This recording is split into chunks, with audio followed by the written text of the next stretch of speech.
नमस्कार, yes news महाराष्ट्रामध्ये आपल्या सर्वांचे स्वागत। नमस्कार, माझं नाव सौ प्राजक्ता पांडुरंग महाजन।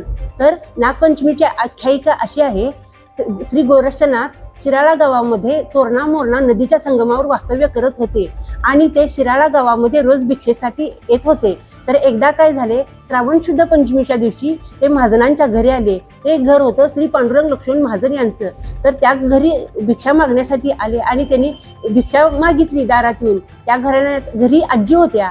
आजींना भिक्षा घालायला वेळ झाला तेव्हा नाथ म्हणाले, आजी तुम्हाला भिक्षा घालायला वेळ का झाला? त्यावर आजी म्हणाल्या की मी चिखलाच्या नागाची पूजा करत होते। मग त्यावर नाथ म्हणाले की मी आजी जर खरा नाग तयार केला तर याची तुम्ही पूजा कराल का?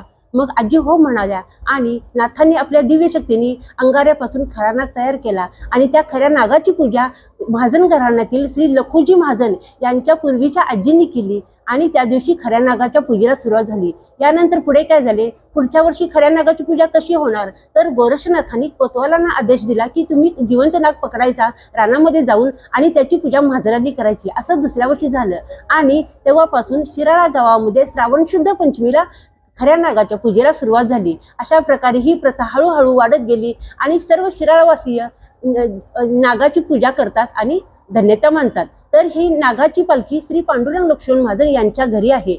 या नागाच्या पूजेला श्रावण शुद्ध पंचमी दिवशी दुपारी 12 वाजता सुरुवात होते। पालखी पूर्ण सजवली जाते। आधी महिनाभर या पूजेची पालखीची तयारी केली जाते। पूजा झाल्यानंतर सर्वजण पालखीचे दर्शन घेतात। पालखीला महाभिषेक केला जातो। सवाष्ण ब्राह्मण असतात, त्यांना संध्याकाळी प्रसाद दिला जातो।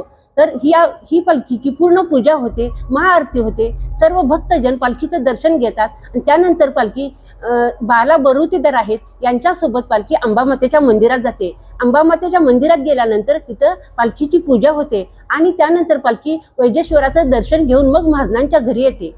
संध्याकाळी पालखी घरी आल्यानंतर पालखीची दृष्ट काढतात, दहीभाताचा नैवेद्य ओवाळतात, भोयांच्या पायावर पाणी घालतात, नागाच्या डोळ्याला पाणी लावतात आणि त्यानंतर पालखी घरात घेतली जाते। घरात पालखी आल्यानंतर पालखीची उत्तर पूजा होते। पालखीला उकडीचे दिंडे, गव्हाची खीर याचा नैवेद्य दाखवला जातो। पुन्हा एकदा पालखीची उत्तर पूजा झाल्यानंतर आरती होते आणि त्यानंतर मग सवाष्ण ब्राह्मण, घरी आलेले पाहुणे यांना तो सर्व प्रसाद दिला जातो। तर ही नागाची पूजा शिराळातील सर्व भगिनी करतात आणि पूर्वीच्या काळी पण सर्व भगिनी नागाची पूजा करत होते, नागाला भाऊ मानतात आणि आता सुद्धा। मी अनिरुद्ध पांडुरंग महाजन, मी शिराळाचा ग्रामस्थ आहे। तर शिराळाला इतिहास होता की जिवंत नागाची पूजा व्हायची आणि शिराळाची नागपंचमी साजरी व्हायची आणि हे पूर्ण जगप्रसिद्ध असणारी शिराळाची परंपरा शासनाच्या काही निर्बंधामुळे आपण प्रतिमक्कात्मक नागाची पूजा, ज्यामध्ये मातीचा नाग असेल, याची आपण पूजा चालू केली आहे। तरी नागरिकांचं भान ओळखून किंवा शिराळामध्ये जे नागपूजा होते ती फक्त नागपूजा नसून नागांचं संवर्धन आहे। वर्षभरामध्ये विविध ठिकाणी साप जखमी होतात, शेतामध्ये, रस्त्या रुंदीकरण करत असताना। तर या सर्व नागांचे उपचार शिराळाची तरुण करत असतात। उपचार करून या नागांना त्यांच्या आदिवासात सोडणं याचं भरपूर वेळा काम शिराळकरांनी केलेलं आहे आणि हे सगळ्यांना ज्ञात आहे।